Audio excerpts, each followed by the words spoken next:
Hello friends, welcome back to the Commander Table. My name is Dennis, and with the recent release of Double Masters, it seems like an appropriate time to share my Riku of Two Reflections deck. Riku is a 5-mana 2/2 in Temur colors with 2 triggered abilities. Whenever you cast an instant or sorcery spell, you may pay a blue and red to copy it, and whenever a non-token creature enters the battlefield under your control, you may pay a blue and green to create a token copy of it. Riku has held a special place in my heart. The precon he was originally printed in, Mirror Mastery, was the first Commander precon I ever bought, and his design has always struck me as quintessential Commander, multicolored, open-ended, and with a very high power ceiling.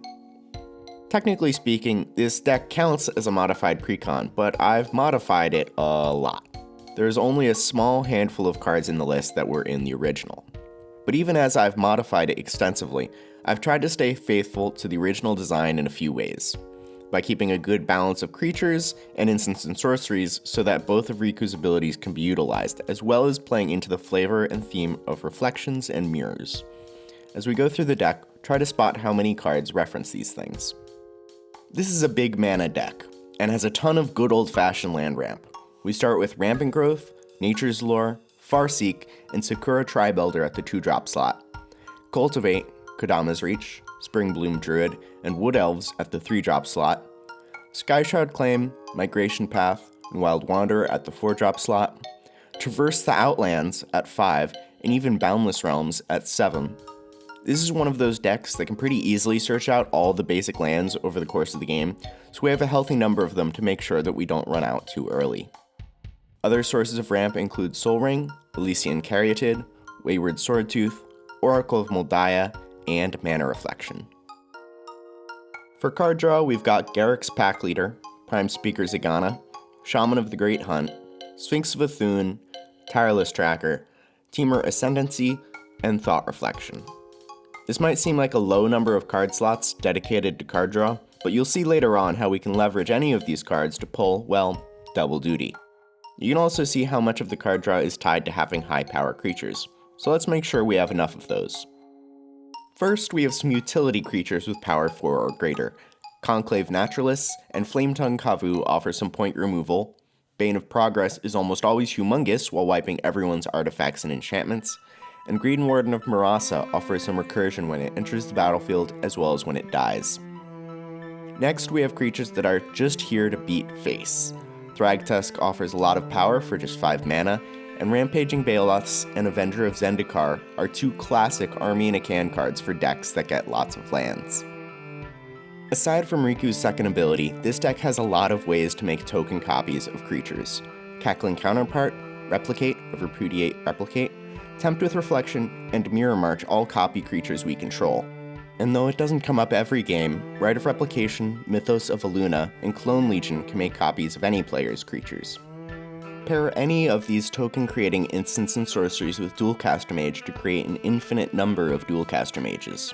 Though perhaps not with Tempt with Reflection, because as far as I can tell that will either draw the game then and there if one of your opponents doesn't control any creatures, or your opponents will all get at least the same number of Dualcaster Mages as you do, I think.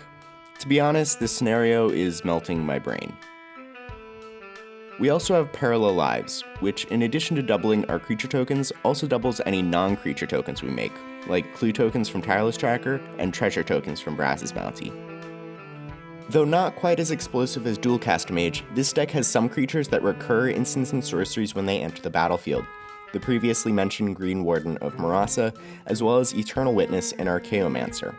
Spending a Cackling Counterpart to make a copy of Archaeomancer and get back the counterpart isn't very impactful, and an unsuspecting opponent will assume that you're just spinning your wheels, but what they don't realize is that you're actually setting up for this deck's secret weapon, Second Harvest.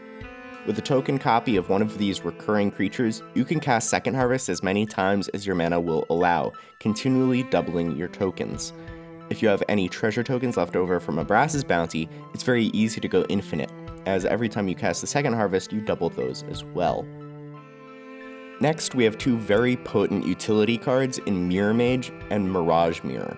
It's hard to illustrate the power of these cards because they're so dependent on the context of the game, but trust me when I say that they're very powerful. I have an Illyrios Enraptured in the deck, and I keep meaning to take him out, but every time I go to do that, I catch my reflection in the card sleeve and end up getting distracted. Next, let's talk about some of the deck's other big sorceries.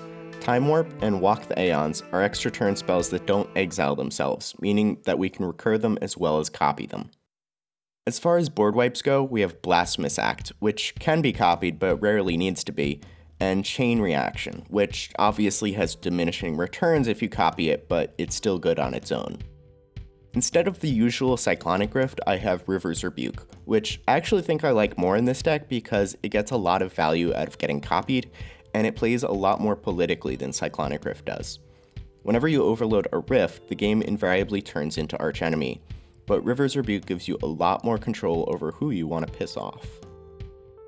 Rounding out the deck, we have some other single target removal.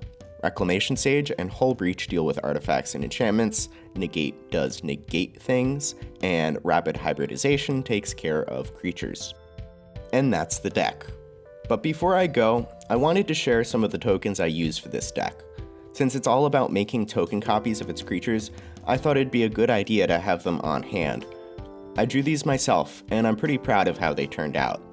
I'm a big believer in having all the tokens needed for any given deck, and I'm of the opinion that having the tokens needed to represent your board state should be common courtesy, especially when you're playing with cards like Beast Within and Terastodon. If you're gonna blow up your opponent's stuff, you should have the Beast or Elephant token on hand for them to use. Share in the comments your thoughts on token etiquette, or about any outside game pieces that you use and are particularly proud of. I would love to hear about them. Thank you for watching, don't forget to like and subscribe, and as always, go have fun.